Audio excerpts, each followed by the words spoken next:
Fala aí, galera, aqui é o Frederico da Goblin TV, recebendo mais um convidado ilustre em nosso canal. Um cara que, além de ter sido precursor do metal, rompeu diversas barreiras dentro desse segmento e continua rompendo até hoje. Carlos Lopes, fundador da banda Dorsal Atlântica. Fala aí, Carlos, beleza? Seja bem-vindo. Prazer, prazer. Então, Carlos, Dorsal, banda pioneira do metal na América do Sul, atualmente trabalhando em material novo, é isso mesmo? Isso mesmo. Nós estamos, desde dia 15 de junho, em campanha para financiar um novo disco, chamado Pandemia, que é uma alegoria sobre a situação atual, tanto sanitária quanto política e humana. E o disco faz uma analogia com dois livros do George Orwell, que são Revolução dos Bichos e 1984. E musicalmente é uma linha que segue a linha do Canudos, que é essa busca e afirmação da criação e fortalecimento de um novo rock pesado totalmente focado em nuances brasileiras. Quer dizer, tu tem um rock pesado globalizado e você poderia ter rocks pesados locais de cada país. E esse disco é, mais uma vez, essa nova meta de tentar engrandecer tanto a carreira da banda, porque é um desafio após o outro, quanto dar uma opção à própria cena no Brasil, que é parar de voltar os olhos para o exterior, para tudo que se faz no exterior, e começar a ter uma linguagem própria, realmente assumir uma linguagem própria e viver essa linguagem própria muito em função do mercado interno, que você sabe que tem uma velha máxima, eu não lembro de quem é, qual filósofo, historiador, político, que dizia que quando você se volta para o seu umbigo, você, na verdade, está dialogando com o mundo. E as verdades têm que ser verdadeiras. Há vários níveis de verdade. Então, uma campanha, nesse exato momento em que há uma crise política, sanitária, cara, isso é um momento de afirmação da liberdade de pensamento e da arte. Acima de tudo, isso é uma forma de recolocar a arte no seu devido lugar, que a arte não é terceiro, quinto plano. A arte é como comida. E eu não fui o primeiro a falar isso, né? O Titãs deixou isso muito claro há muitos anos, que comida é como arte. A gente precisa alimentar a alma e o espírito. Então, na verdade, é com essas pessoas que estão alinhadas com esse pensamento que eu conto para a gente conseguir financiar essa campanha, porque não há outro jeito. Não há verba para se fazer um disco. E não há a mínima opção de eu ter essa verba pessoalmente. Então, a questão é coletiva, é um trabalho coletivo que todo mundo assume um nível dessa responsabilidade. Porra, legal. Inclusive, o link fixo para o financiamento da campanha está aqui no primeiro comentário do canal do YouTube. Eu aconselho todo mundo a dar uma conferida, todo mundo que for fã de Dorsal Atlântica, fã de música verdadeira. Inclusive, além de ajudar a financiar mais um capítulo na história dessa grande banda, tem premiações legais pra caramba, camiseta, LP, revista, vale a pena dar uma conferida. E, Carlos, o disco vai seguir a mesma linha musical, então, do Canudos, o lançamento anterior? Ou tem alguma influência diferente, alguma surpresa nesse sentido? Não, na verdade, isso é uma pergunta recorrente, que é curioso eu te responder isso, porque quando eu li a biografia de artistas, eu não estou nem falando só artista de rock, cineasta, escritor, eu não conseguia entender as coisas direito, que eu não tinha capacidade de alcançar aquilo. Você lia, absorvia um pedaço daquela história, e é curioso como passam os anos e você relê aqueles livros e você entende de forma diferente. O seu desenvolvimento como indivíduo está intimamente ligado à sua compreensão de vida. Não é assim, uma coisa tem a ver com a outra. Então, tudo que a gente faz agora, por exemplo, é um reflexo e uma fotografia deste momento. E a pergunta que é recorrente é: que tipo de influência eu ainda tenho? Eu poderia te dizer o seguinte, que eu refleti muito sobre essa questão durante muitos anos. Por exemplo, eu desenho histórias em quadrinhos. Eu não tenho influência ou paixão por nada de 1980 para cá. Olha que coisa curiosa quando a gente fala em termos de quadrinhos. os meus inspiradores continuam sendo os mesmos. Will Eisner, Hal Foster, Moebius, Joe Kubert. Tem uma certa quantidade de pessoas, inclusive brasileiros, e eles me formam o caráter. E música é a mesma coisa. Eu acredito, eu posso responder por mim, eu não posso, obviamente, responder por todo mundo. Eu te diria que você é aberto à influência, e te digo isso de forma filosófica, porque eu poderia te dizer de forma não filosófica, que você tem uma banda, tem contrato, está inserida no mercado, você acaba se adaptando para sobreviver em termos mercadológicos. Mas eu estou comentando com você em termos artísticos, que não tem nada a ver com o mercado, são coisas completamente distintas. Eu te diria que as influências musicais que eu tenho são entre uns 15 anos até uns 21, 22 anos, que é tudo que você absorve naquele período forma o teu caráter. Então, as influências são várias, inclusive dos discos que meus pais escutavam quando eu era pequeno. Sabe, aquilo entrava inconscientemente para mim, mas eu não tinha a devida capacidade de absorver aquilo ali. E eu vim absorver décadas depois. Então, essa maturidade artística, ela independe de influência externa. Eu sempre gosto de dizer que é uma espécie de incorporação. Meus caboclos dão a ordem, falam, é hora de agir. Eu falei, beleza, mas eu estou sem ideia, manda uma ajuda aí. Aí a galera manda uma ajuda. Ou seja, te envolve numa energia que você se torna apto a criar. É como engravidar, né? É a mesma coisa. Você cria uma nova vida. E você não cria uma nova vida constantemente. Depende do momento, seu momento pessoal, do seu momento histórico. Eu creio que é isso. O Max Cavalera, na biografia dele, ele cita uma apresentação da Dorsal Atlântica na cidade mineira de Lambari, que teria influenciado muito ele, inclusive determinando os rumos que a carreira dele veio a tomar. Você se recorda desse evento? Lógico, a gente está em 2020, a gente lançou esse show em fita cassete, oficialmente, e já está esgotado, que a gente deu o nome de Ultimatum Live. E o Overdose tocou nesse show com a gente. E as várias recordações que eu tenho desse show, que estava frio para dedéu, a gente fazia uma piada que até o pinguim ia passar frio, que estava frio a pamba. E o que acontece? Eu estava naquela fase descontrolada do começo, né? Estava mandando ver, mandando pau naquele lugar, para cima e para baixo. E aí, o que acontece? A gente conhecia uns meninos. E um menino chegou para mim e falou, cara, eu vou montar uma banda inspirada em você, porque eu agora sei que é possível fazer isso no Brasil. E era o Max. Era um menino que tinha vindo no ônibus do Overdose, acompanhando o Overdose para esse show. E aí esse show tem uma coisa muito curiosa. Eu fui dormir no hotel, aí me acordaram de manhã. Eu acho melhor você olhar na janela. Eu falei, beleza. Quando eu olho, tem uma procissão com um padre, com um monte de gente rezando o terço, um monte de senhoras, né? Aí eles estavam, sei lá, abaixo o anticristo, abaixo o anticristo. Quem era? Eu. Porque o padre tinha feito uma missa de manhã na igreja dizendo que o anticristo estava na cidade, que era eu, que eu deveria ser expulso. E como é que chama quando você expulsa alguém da igreja? Eu esqueci o termo. Excomungado. Isso aí! Ele disse que eu deveria ser excomungado. Olha, você vê como é que são as coisas, verdades absolutas. Anos depois, eu vim a entrar no espiritismo, e eu me tornei médium de cura dentro de centro espírita. Ou seja, o anticristo também ajuda os outros, galera. E parece que as bandas de Minas eram todas bem fãs de Dorsal, né? A Dorsal chegou a tocar várias vezes em BH, você costumava se relacionar com essas bandas? Como era a relação da Dorsal com a cena de Minas? Eu conhecia as bandas que se apresentavam, né? Então, por exemplo, havia naquela época uma coisa curiosa, eu conheci o Cláudio do Overdose numa loja de vinil do Rio de Janeiro, que eu fui comprar um disco que era muito caro. A gente não tinha dinheiro para comprar disco, um disco importado era uma fortuna. Eu entrei na loja, eu vi Accept Breaker. Aí eu falei, caraca, esse disco é meu. Quando eu fui meter a mão, veio um cara do nada, meteu a mão junto. Sabe aquele negócio que fica...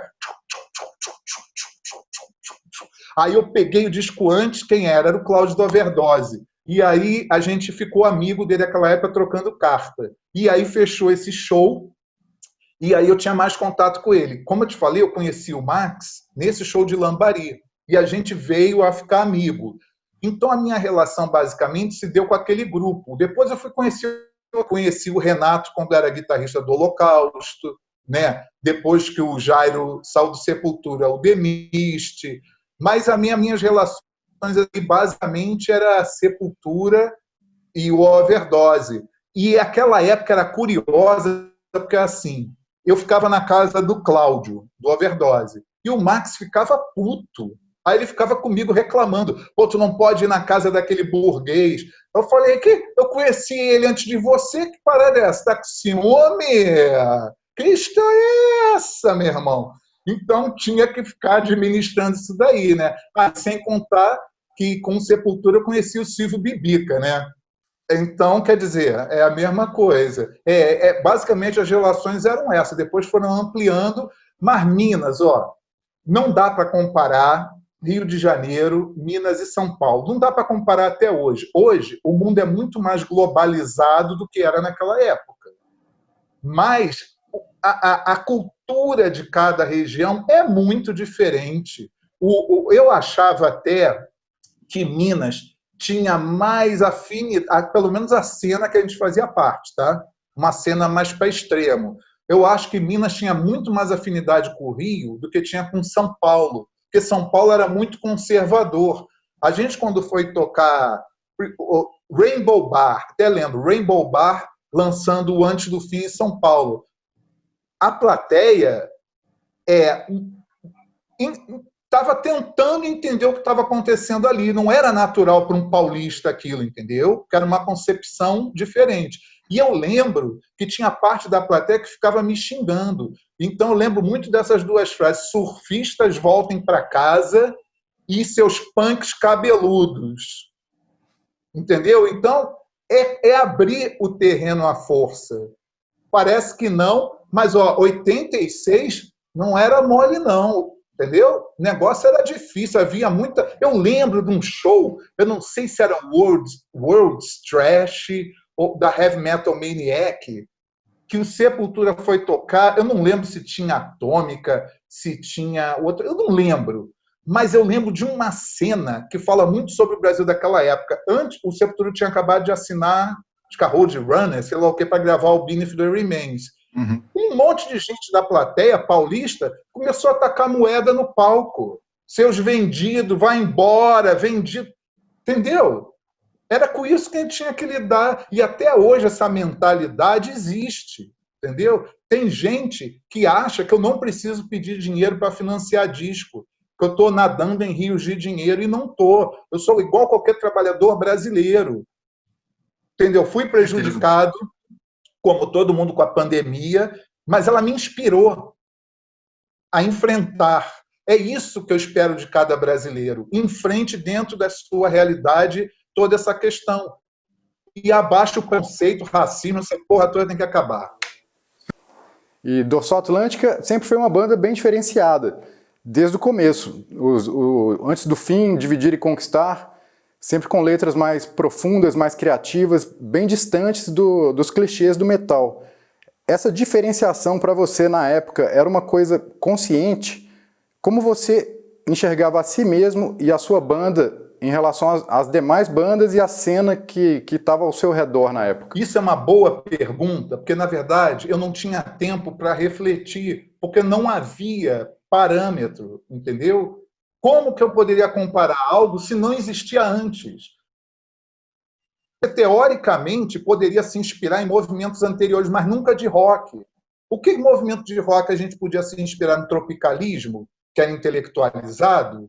Não, porque o público da Dorsal, principalmente entre 85 e 88, era de periferia. As pessoas na Zona Sul carioca, que tinham um melhor poder aquisitivo de classe média, eles acompanhavam a banda, eram nossos amigos, mas quem apoiava mesmo era Duque de Caxias, Baixada Fluminense, entendeu? Zona Norte, Meier, Madureira. E quando a gente ia tocar em São Paulo, eu te falei dessa reação esquisita em São Paulo. Mas a reação na periferia e no ABCD era totalmente diferente. As pessoas recebiam mais de braços abertos. Então, essa questão cultural está sempre envolvida. É óbvio que existe essa discussão. É assim. Tipo esse cara que apareceu com a camisa do Burzum com suástica nazista. A discussão é: eu não ligo para a letra, só ligo para o som. Isso é uma discussão antiga, que isso vem desde os anos 50, né? Que as pessoas ouviam Elvis Presley, Little Richard, e não entendiam a subleitura. O que é rock and roll, quando você quer decifrar o nome? Rock and roll. Rock, meter e girar. É uma conotação sexual, é uma dança sexualizada, aquela que girava a parceira para cima e girava no ar. Aquilo era o próprio movimento de rock and roll. Ou seja, é um ato sexual. E você acha que branco, com aquela cultura toda retraída, iria criar um treco desses? Óbvio que não, isso veio de senzala. Então, uma das coisas que eu debato constantemente é quando eu gravo Canudos, e se tudo der certo gravar o Pandemia, é que eu estou fazendo essa reconexão à nossa ancestralidade, e não a uma ancestralidade branca europeia. Eu estou fazendo a nossa reconexão ao candomblé, à música armorial. Porque se você estudar a música armorial do Nordeste, ela é música da Idade Média. Ariano Suassuna é música da Idade Média, tonal.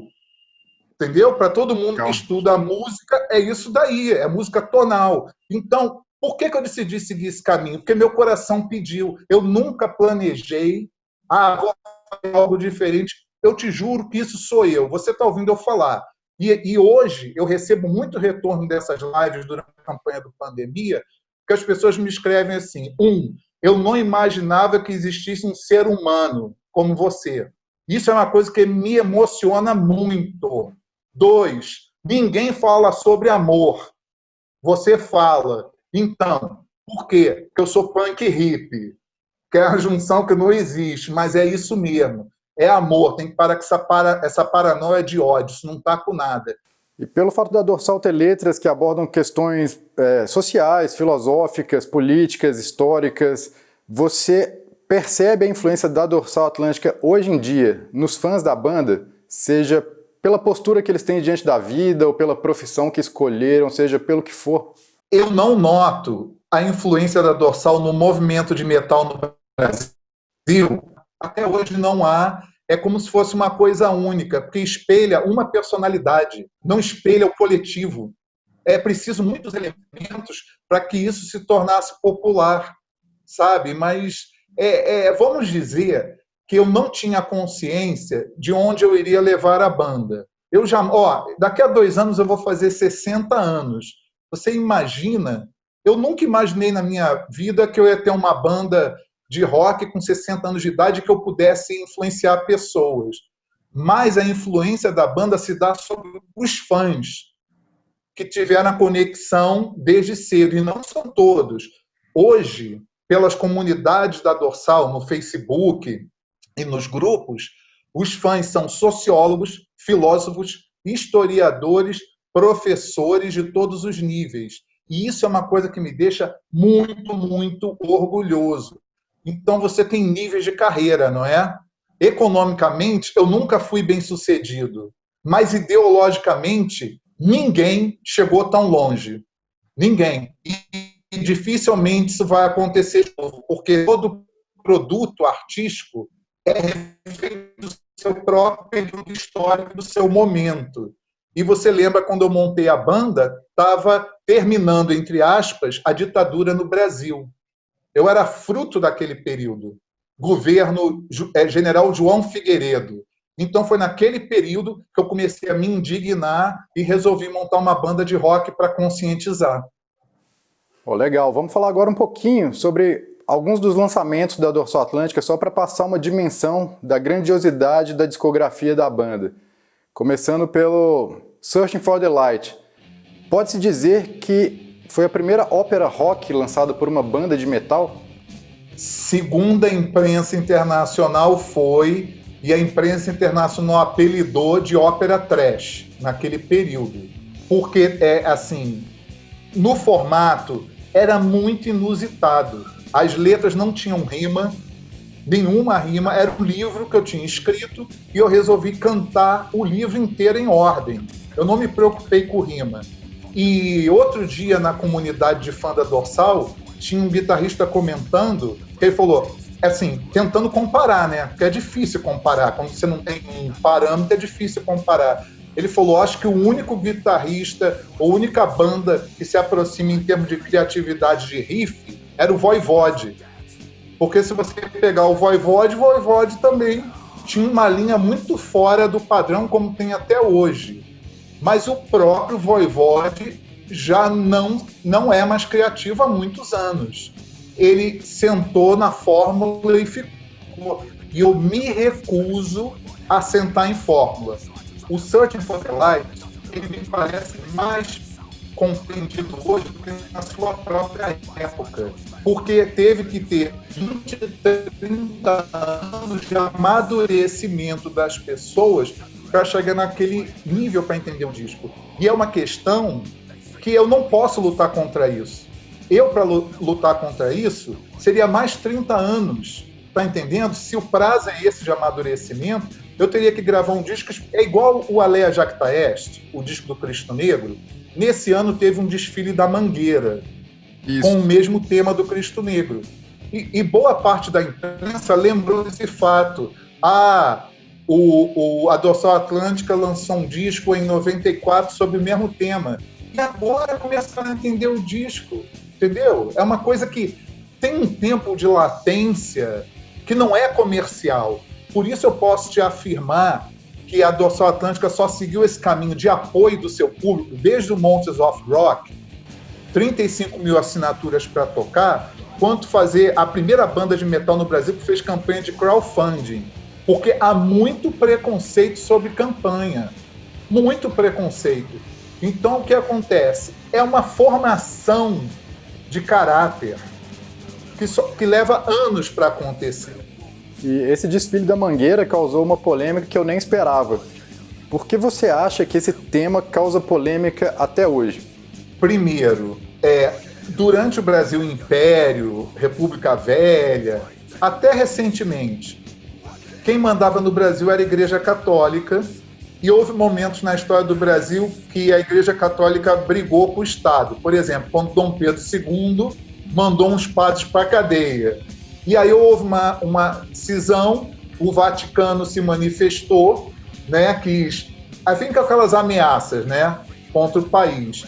O que acontece? São brigas de poderes. Como está acontecendo hoje em dia, que o executivo briga com o judiciário, legislativo, isso sempre houve. Mas na época do Império, havia o poder moderador que Dom Pedro I, se decidisse, dava uma canetada, acabava. É um poder quase ditatorial.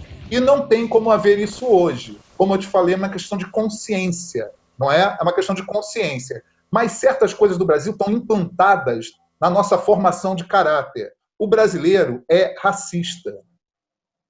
E ponto final. Isso vai esconder, é sexista, é homofóbico, mas vai esconder, vai maneirar, mas dependendo da época vai se manifestar. Eu acho que o desfile da Mangueira causou polêmica, porque hoje o Brasil já não é quase mais um país católico, então criaria problema no catolicismo. Hoje cria problema nas igrejas neopentecostais, que se afastam ainda mais de uma compreensão de quem foi o Cristo e seu papel, inclusive revolucionário na história.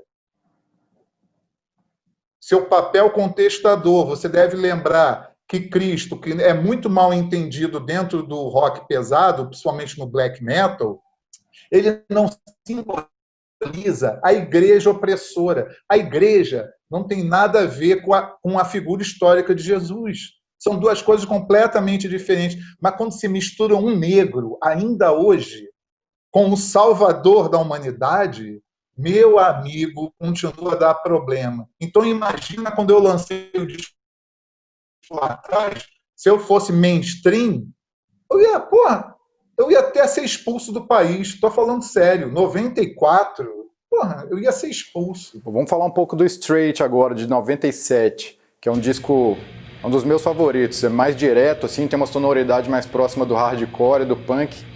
Musicalmente, o que te influenciou na época? O que você estava ouvindo de som para te influenciar nesse disco? Pois é, olha só. Eu estava ouvindo, naquela época, Crust. Então, estava na moda o Angra. Se você puxar da memória, estava na moda o metal melódico. E eu não tenho nada contra o integrante do Angra. Eu sempre fui amigo do empresário deles. Mas a questão minha era ideológica. Entendeu? Era a questão assim, eu precisava romper com aquilo, com aquele lugar comum.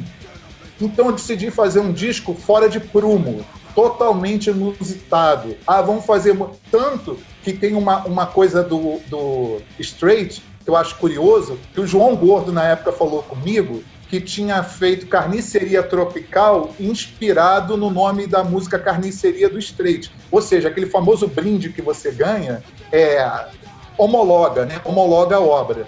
Então você não vai... Eu já devo ter falado isso, se eu não me engano, eu escrevi isso na biografia. Na época do Straight, o que eu mais ouvi era Madonna. Eu estava numa fase de Madonna. E o que a Madonna me ensinou com o Straight? Ser direto. E o Straight faz parte de uma sequência de discos espiritualizados que vem do Searching for the Light, Musical Guide, Alea Jactaes e Straight. Se você abrir o encarte, você vai ver foto da Virgem Maria, de cruzes, de várias coisas. Aquilo, inclusive eu bebê. Tem uma foto, eu bebê ali no meio, uma foto preta e branca. O que tem a ver com aquilo? O bebê simboliza renascimento. O Straight era um disco num período muito conflituoso, porque meu irmão tinha saído da banda e eu estava querendo parar com a banda naquele período. Eu achava, mas eu já tinha lutado tanto para gravar o disco na Inglaterra, que a gente não tinha empresário, era eu que fazia tudo. Então foi um investimento tão grande, pessoal, que eu não quis voltar atrás. Mas, na época, o ambiente estava muito carregado. E aquele ambiente, desde que meu irmão saiu, o ambiente foi muito carregado, já estava com ele, né? Tanto que ele saiu porque o ambiente já estava pesado. Então, eu te diria que entre 95 a 98, que foi o show do Monsters, sempre foi um período muito confuso para a banda. E eu acho que o disco retrata muito isso. Uma luta minha por compreensão e, ao mesmo tempo, eu tendo que lidar com questões muito humanas. Inclusive falta de dinheiro, né? E como rolou a participação do Rat, do Varukers? Vocês já se conheciam?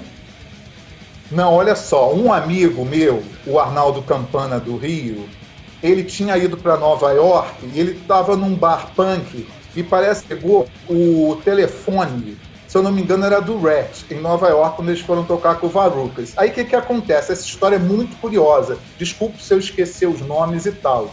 Mas a primeira pessoa que eu procurei para fazer uma participação no disco foi o vocalista do Extreme Noise Terror. Aí eu liguei para ele, convidei, mas ele falou, olha, vocês estão num lugar muito longe, eu só posso ir se você me pagar uma gasolina, alguma coisa, que aí a gente estava quebrado.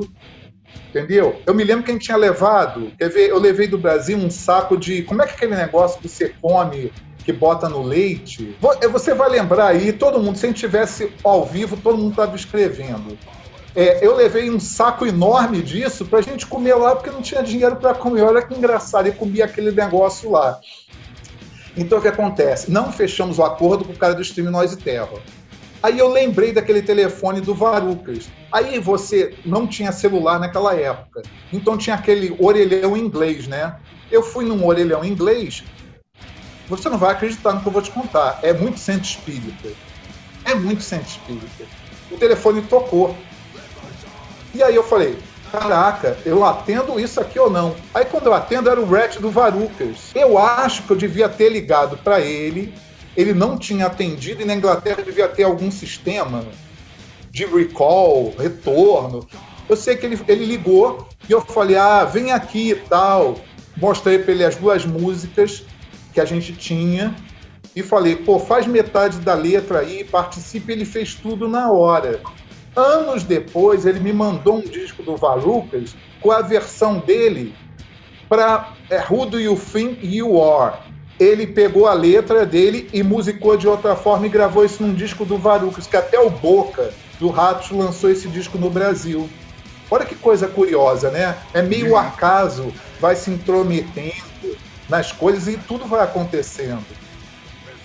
E no processo de gravação do Canudos, me parece que vocês apostaram mais na questão da espontaneidade, né? Na hora de gravar, sem muito ensaio, sem muitas tomadas, sem firula alguma.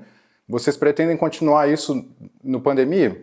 Então, eu falo para você, eu sempre vou botar isso, essa conta, na caboclada, que precisa ter um ambiente capaz da gente poder desenvolver isso. E nem sempre isso é possível. Você sabe como é. A gente pode juntar os melhores artistas do mundo num momento e não sair nada de útil. Porque a cobrança é assim. Individualmente, cada um tem que render e dar o melhor de si. As pessoas têm que estar psicologicamente preparadas, sabe? De espírito aberto. E, para isso, são somas de diversos fatores. Se, por exemplo, alguém tivesse um problema pessoal que afetasse a execução, o disco não teria saído como saiu, entendeu? E aí, naquele período no Canudos, eu senti que uma coisa que faz falta para mim muito em termos artísticos, e isso eu não estou me referindo somente ao nível de música, não. Estou me referindo a tudo. É essa espontaneidade, é a capacidade de pegar o erro, o acaso, e transformar em algo benéfico, porque a gente vive num período que, com o advento da gravação em computador, com a digitalização, ninguém mais quer errar, né? Errar ficou feio, tanto para a tua carreira, você destrói uma carreira se você errar. Eu estava ontem, vendo um vídeo do Zema, do Vulcano, que é um amigo das antigas e que, pelo que eu tenho o maior respeito, a gente pensa diferente sobre várias coisas, mas tem um carinho um pelo outro. Eu estava ele comentando sobre o segundo LP do Vulcano, que ele estragou o LP porque ele queria uma caixa muito extrema e, na época, ele achava que o som da caixa tinha que ser a do Twisted Sister. Mas ele não compreendia que o reverb, o gate de uma caixa, quando você toca lento, pá, pá, é uma coisa, mas se você for tocar muito rápido, e ele diz, eu assumo a culpa de ter estragado o disco, porque ele meteu um reverb de uma caixa lenta numa caixa rápida. Então, estou te falando isso, que tem questões técnicas. E eu produzo os discos da banda, na verdade, o meu grande mestre de produção de disco foi o Gauguin, de Belo Horizonte, que fazia os discos do Cogumelo. Então, o que acontece? Eu entrava no estúdio, o Gauguin vinha com a experiência dele, com a cabeça dele, porque o que nos unia eram os Beatles. Ele tinha uma banda de cover de Beatles em BH, e eu sempre amei Beatles desde a infância. Aí a gente dialogava no termo em Beatles, tá entendendo como é que é curioso a construção? E não sobre metal, porque ele não gostava de metal. Ele trabalhava, era um produtor e alinhava. Então, o que acontece? Era difícil, às vezes, para ele explicar onde eu queria chegar. E ficou mais difícil no Alea Jacta Est, que é o disco do Cristo Negro. Ficou mais difícil, queria um som que tinha na minha cabeça que ele não conseguia reproduzir. Mas a gente chegou no som, mas sob muitas reclamações do Gauguin. Esse disco é só barulho. Eu falei, não, de jeito nenhum. Esse disco é cheio, é pesado, mas ele é muito musical, então vamos ater a musicalidade. A musicalidade, ela muda, ela evolui. Porque tem uma coisa, quando você trabalha em termos de old school, você está sempre louvando o passado. E também tem um outro extremo, que, por exemplo, lembra da época do, não sei, um monte de gente chamava de groove metal, de, sei lá, Faith No More, quando começou. Era uma outra vertente que surgiu, mas que não foi adiante. O próprio Metallica, ele fez diversas experiências durante os discos, também não foram adiante. Mas eu não gosto de comentar exemplos de bandas que ganham muito dinheiro ou que têm altas gravadoras atrás de si, porque são exemplos que são irrealistas para mim. Eu não consigo fazer nenhuma associação, porque eu sou um caso único. Eu não, por exemplo, por que a Dorsal acabou? Porque eu não conseguia sobreviver. Simples. A grana, as gravadoras não pagavam, os produtores não pagavam, então os custos iam aumentando. Então chega num ponto que você não tinha dinheiro nem para bancar ensaio, porque tem muita ilusão, porque tem muita gente que é na cena que vem de berço. E os discos que a Dorsal lançou depois da volta, o 2012, o Imperium e o Canudos, me parece que conceitualmente a proposta é sempre revisitar alguns fatos históricos de uma forma que faça alguma conexão com acontecimentos mais recentes. É isso mesmo? Como eu te falei, meu primeiro sonho, quando eu era criança, era desenhar histórias em quadrinhos. Mas eu não me esforcei o suficiente e a carreira não foi adiante e eu virei músico. Não porque eu era preguiçoso, é porque era muito mais entusiasmante você ser músico e estar num palco do que ficar trancado numa sala desenhando 12 horas. É um processo diferente, né? Então, o que acontece? Quando eu tinha 17, 18 anos, eu tinha que fazer o vestibular, que eu acho que hoje chama Enem, né? Se eu não me engano, é isso. E eu ia fazer para História. Então, sempre fui apaixonado por história brasileira.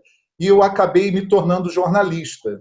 E História sempre foi essa paixão. Então, como nesse ambiente de rock, não há. A verdade, sim, eu estou falando de rock, não estou nem citando o ambiente de metal, de punk, de subcultura. Eu estou falando no rock no geral.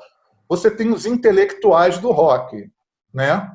Mas é muito raro você querer levar a sua conversação a um nível de compreensão, ou seja, individualizado ou coletivo. É muito raro, porque isso é de difícil compreensão. Então, eu tento, desde o primeiro disco, ir subindo o nível, não de crítica, mas de qualidade no texto e de qualidade e criatividade, sempre ir subindo. Se você pegar do primeiro disco da Dorsal até hoje, você vai que isso vai num crescendo. E os últimos 3 discos que foram financiados, você vai ver que são discos políticos. Então já era antes, porque o Antes do Fim inteiro é um disco sobre a ditadura brasileira, que eu usei o nazismo para servir como alegoria. Mas era um disco, o Dividir e Conquistar, é um disco também que fala sobre relações humanas, sobre vários níveis de compreensão de relações humanas. Mas quando chega no Searching for the Light, que é a primeira ópera que eu escrevo, ele já é uma leitura do Brasil. Ele assumidamente ali começa a leitura do Brasil enquanto coletividade. Então, esses discos sempre têm que estar num patamar evolutivo. Eu não gosto de citar esse termo porque é pouco compreensível, mas, por exemplo, quando classificam a banda como thrash metal. É thrash metal sim, mas é mais. Eu te diria que a Dorsal é rock progressivo, no sentido original do rock progressivo, que é sempre estar evoluindo, porque o próprio rock progressivo não é progressivo, né? Verdade é essa. E depois que a Dorsal voltou aí na década de 2010, vocês não fizeram nenhuma apresentação ao vivo, né? Pode-se dizer hoje que a Dorsal é uma banda exclusivamente de estúdio ou existe alguma possibilidade, mesmo que remota, de você voltar aos palcos? Por enquanto, é uma banda de estúdio, porque a minha criatividade não para. Como eu te falei, eu escrevo livros, história em quadrinho, e eu ainda tenho um sonho remoto, se a vida me deixar, de dirigir longas-metragem. Mas isso daí não depende... É a mesma coisa. Se hoje eu estou em uma campanha para arrecadar fundos para gravar um disco, obviamente eu só poderia ter verba para fazer um filme se tivesse uma campanha. É o mesmo exemplo, não tem como fazer diferente. E aí a banda não se apresenta ao vivo por diversos motivos. Obviamente sou eu que não estou preparado para me apresentar por diversos fatores. Eu acabei a banda, como eu te falei, por questões empresariais, principalmente, e pessoais, porque eu só consigo trabalhar em um ambiente que eu me sinta tranquilo. Eu não consigo trabalhar sob pressão, já me acostumei, porque desde o primeiro era aquela história horrível. O Antes do Fim foi gravado, mixado em 18 horas. me prometeram um monte de período, quando chegou lá na hora, é 18 horas, e o diretor falou assim para mim, se você não fizer em 18 horas, o problema é seu, porque a gente não vai botar mais um centavo. Se Entendeu? vira nos 30 Os aí, filmes né? da Cogumelo, se eu não me engano, era uma semana. E aí tinha que ficar uma semana em Belo Horizonte gravando e mixando. Às vezes, eu negociava para ter mais 2 dias. Então, sempre foram prazos muito apertados, que você se habitua. Então, eu sou habituada a isso. Porém, é um nível de vida que fica te sobrecarregando. Sabe como você vivia agitado? Como se você estivesse tomando de 5 em 5 minutos 1 litro de café? Na verdade é isso. Então, tá na estrada. Seguinte, eu não gosto de viajar. É porque eu não vou ficar falando ladainha no ouvido dos outros, porque eu recebo pedido todo dia, há mais de 20 anos, para voltar a tocar. Empresário me procura, me ofereceram ir para a Europa há 2 anos atrás para fazer uma turnê, tocando Dividir e Conquistar toda em português. Mas eu não tenho condições de fazer isso, porque o que vai acontecer? Você viu o filme do Envio, não viu? Vi. Exatamente aquilo ali. Eu vou te contar que aquilo ali é igualzinho, só que eu vivo num país de terceiro mundo e ele vive num país de primeiro, mas é igualzinho, mesma coisa. Então, se não tiver estrutura e se todo mundo não ganhar, não vale a pena, entendeu? Porque hold também é profissional, técnico de som é profissional. Você é um desenhista, ilustrador e escritor também, para quem não sabe. Você tem algum projeto nessas áreas no momento? Eu tenho um livro de teoria conspiratória que eu associo as teorias conspiratórias políticas dos anos 60 e 70 com a questão espiritual. Esse livro foi lançado em Portugal, chama O Segredo J, e os quadrinhos foi uma arte que eu retomei assim que eu voltei a gravar o primeiro novo disco da Dorsal, em 2012. A gente fez uma campanha de financiamento para o primeiro quadrinho da Dorsal, que foi a história da Dorsal Atlântica, né? Então é esse daqui, só que hoje em dia ele foi relançado colorido. Né? Então já é um trabalho totalmente artístico e conta muito a história da banda de uma forma lúdica, que é diferente do Guerrilha. E eu me tornei editor de uma revista de história em quadrinhos que fala sobre história brasileira, chama Tupinambá, história brasileira, sociologia e política. Esse primeiro número já acabou e eu estou trabalhando no segundo, e eu inseri o financiamento dessa revista na campanha do Pandemia. Então, são várias obras que estão conectadas. Quando você ouve o Pandemia, você também pode entender ele através de uma história em quadrinho. É uma obra que se expande. E a arte da capa do Pandemia vai ser sua também? Não, até o momento tem uma história, muitas pessoas me perguntam sobre isso. Eu pretendo não fazer a capa, mas depende da arrecadação, porque o artista que fizer a capa tem que ser pago. Então eu escolhi previamente 4 artistas que eu admiro, cada um com um estilo diferente. Essa decisão eu só vou tomar se a campanha for vitoriosa. Se ela for, eu vou recontactar, porque eu já falei com os artistas, e vou pedir alguns esboços. E a partir dos esboços, a gente vai decidir. Na verdade, eu queria fazer igual os discos solo do Kiss, lançar o Pandemia com 4 capas, mas eu não vou conseguir. Bom, é isso aí, Carlos. Muito obrigado. Se você tiver algum recado, alguma consideração final, quiser mandar um salve aí para o nosso público, o espaço é seu. A Dorsal, que trabalha como artista, ele só sobrevive com o apoio das pessoas. Por exemplo, me perguntam muito por que não tem músicas suas, da Dorsal e da sua carreira solo na rede. Porque o pagamento é ínfimo. O trabalho de postar na rede é um trabalho burocrático muito grande e sem retorno financeiro nenhum. É muito pouco, comparado com a venda do produto físico. Então, até hoje, eu sobrevivo com um produto físico. Então, em primeiro lugar, para manter a banda ativa, para me manter criativamente ativo, as pessoas têm que ter esse espírito cooperativo, porque as pessoas não estão me pagando para eu parar de sonhar. e nem para sonhar. Estão me pagando porque coletivamente a gente é um sonho só. É um sonho que se sonha junto, um sonho de um país melhor, de um Brasil melhor e que seja sempre com a arte conectada aos nossos mais profundos desejos. Então, conto com todos na campanha do Pandemia até dia 15 de agosto e vamos nessa. Valeu, Carlos. Obrigado mais uma vez pelo seu tempo, pela participação aqui. Reforço a sua dica para que todo mundo dê uma conferida na campanha de financiamento coletivo do Pandemia. Link está fixo aqui no primeiro comentário do canal. E agradeço a todo mundo que acompanhou também a entrevista. Se você curtiu, se inscreva no canal, curta, compartilhe, que vem coisa legal por aí. Valeu. Amém. Tchau.